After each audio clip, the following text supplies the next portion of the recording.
सूर्य नमस्कार। सूर्य पृथ्वी पर रहने वाले सभी जीवों के लिए ऊर्जा का स्रोत है। सूर्य नमस्कार हमारे शरीर का संपूर्ण और संतुलित विकास करता है, मन को एकाग्र और बुद्धि को कुशाग्र करने में मदद करता है। आध्यात्मिक उन्नति के लिए सूर्य नमस्कार को महत्वपूर्ण माना गया है। सूर्य नमस्कार 8 अलग अलग आसनों की मदद से 12 चरणों में क्रम से किया जाता है। सूर्योदय और सूर्यास्त के समय इसे करना ज्यादा फायदेमंद होता है। सबसे पहले आप अपने दोनों पैरों को आपस में जोड़ते हुए बिना कंधों को झुकाए सीधे खड़े हो जाएं। सुनिश्चित करें कि आपके हाथ शरीर के समीप हों और आपकी ठोड़ी जमीन से समानांतर हो। अपने शरीर को दोनों पैरों पर समान रूप से संतुलित करें। इस स्थिति को समस्थिति कहा जाता है। पहले चरण को करने के लिए सांस लेते हुए अपने दोनों हाथों को आपस में जोड़ें और अपनी छाती के समीप नमस्कार मुद्रा में ले आएं। इसे प्रणाम आसन कहा जाता है। अब सांस छोड़ें। दूसरे चरण में धीरे धीरे सांस अंदर लेते हुए अपने शरीर को कमर से ऊपर की ओर खींचें और अपने दोनों हाथों को अपने सर के ऊपर ले जाते हुए अपने सर और कमर को पीछे की ओर झुकाएं। अपनी टांगें सीधी रखें। इस आसन को हस्तोत्तनासन कहा जाता है। अब तीसरे चरण के लिए धीरे धीरे सांस छोड़ते हुए अपने शरीर को आगे की ओर तब तक झुकाएं जब तक आपकी दोनों हथेलियां आपके पैरों के दोनों तरफ जमीन को छू न लें। ध्यान रखें कि नीचे झुकते समय आपकी भुजाएं और सर एक ही साथ में हो। इस आसन को पादहस्तासन कहा जाता है। चौथे चरण को करने के लिए एक गहरी सांस अंदर लें और अपने दाएं पैर को पीछे की ओर ले जाएं और अपने घुटने को जमीन पर सटा कर रखें। सुनिश्चित करें कि आपका दायां पैर पंजों पर हो, आपका बायां पैर का घुटना 90 डिग्री पर हो, दोनों हथेलियां जमीन पर हों, आपके कूल्हे नीचे और ठोड़ी ऊपर की ओर हो। इस आसन को अश्व संचालन आसन कहते हैं।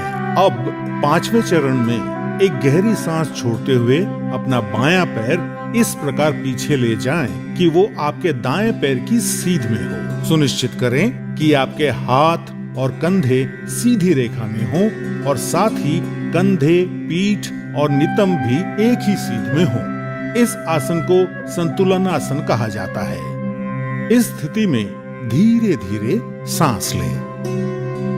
छठा चरण, सांस छोड़ें।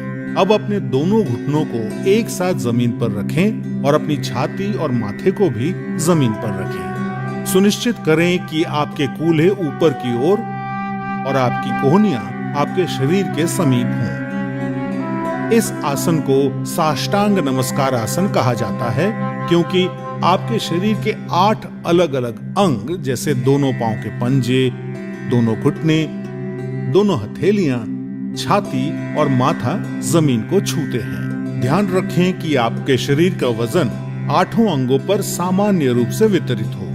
अब 7वें चरण के लिए सांस अंदर लेते हुए अपनी श्रोणी यानी पेल्विस को नीचे लाते हुए अपने सर और छाती को आगे की ओर सरकाएं और अपने शरीर के ऊपरी हिस्से को नाभि तक उठाएं। सुनिश्चित करें आपके पैरों के पंजे बाहर की ओर और टांगे सीधी हों। इस आसन को भुजंग आसन कहा जाता है। 8वां चरण, धीरे धीरे सांस छोड़ते हुए अपने पैरों के पंजों को अंदर की ओर मोड़ें और अपने कूल्हों को इतना ऊपर ले जाएं कि आपका शरीर एक पर्वत का आकार ले ले। सुनिश्चित करें आपकी दोनों टांगे सीधी, हथेलियां जमीन पर हों और आपका सर भुजाओं के बीच हो। प्रयास करें कि आपकी एड़ियां जमीन को छू सके। इस आसन को पर्वत आसन कहा जाता है। 9वें चरण के लिए अपने कूल्हों को नीचे लाएं और सांस लेते हुए दाहिने पैर को आगे लाएं और अपने बाएं पैर के घुटने को जमीन पर रखते हुए पुनः अश्व संचालन आसन में आ जाएं। 10वें चरण में अपना बायां पैर भी आगे लाएं और सांस छोड़ते हुए पुनः पादहस्तासन में आ जाएं। 11वां चरण, अब धीरे धीरे सांस अंदर लेते हुए अपने शरीर को सीधा करते हुए अपने दोनों हाथों को ऊपर की ओर ले जाएं और पुनः हस्तोत्तनासन में आ जाएं। सुनिश्चित करें कि ऊपर आते समय आपकी भुजाएं और सर साथ में ऊपर आए। 12वां चरण, धीरे धीरे सांस छोड़ते हुए पुनः प्रणाम आसन में सीधे खड़े हो जाएं। अब इस पूरे अनुक्रम को अपने बाएं पैर से दोहराएं। सूर्य नमस्कार से आपके फेफड़ों की क्षमता बढ़ती है। सूर्य नमस्कार आपके मेटाबॉलिज्म में सुधार लाता है और मधुमेह के प्रबंधन में उपयोगी पाया गया है। सूर्य नमस्कार अंतःस्रावी ग्रंथियों यानी एंडोक्राइन ग्लैंड्स के स्राव को नियंत्रित करता है। सूर्य नमस्कार आपको वजन को सही रखने में मदद करता है और आपके मेरुदंड और आपके कमर की मांसपेशियों को मजबूती प्रदान करता है।